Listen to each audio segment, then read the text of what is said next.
النهارده تاني تمرينه في تمرين رمضان. هيبقى على طريقه التباتا، اللي هو بنشتغل 20 ثانيه ونريح 10 ثواني 8 مرات.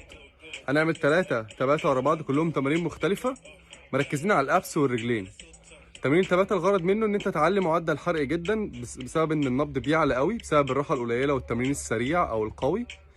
فده بيخلي بتحرق اكتر سعرات في وقت اقل، وكمان في خلال 48 ساعه بعد التمرين بتفضل تحرق سعرات اكتر. اول تمرين في اول تباتا سكوات، اسرع حاجه في ال 20 ثانيه، 10 ثواني راحه، بعديهم يا اما نط حبل يا اما جري في المكان اسرع 20 ثانيه، 10 ثواني راحه، بعد كده ليج ريس او بطلع رجلي لفوق 20 ثانيه، بعديها 10 ثواني راحه، ايدي ورجلي مع بعض 20 ثانيه. كده احنا عملنا الاربع تمارين، بنعملهم مره كمان، بعد كده بنريح دقيقتين وشوف التباتا اللي بعديها. اول واحد جامبنج لانجز، تاني واحد يا نط حبل يا جري في المكان سبرنت، تالت واحد عدى كرانش وعدى سيت اب، اخر واحد تاني برضو جري سريع في المكان.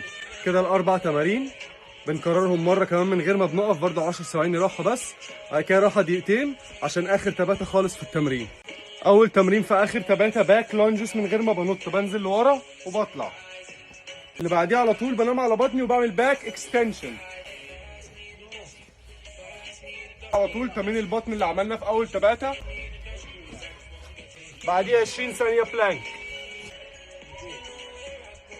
نفس الكلام بعيده مره كمان، وكده احنا خلصنا الثلاث تمارين تباتا.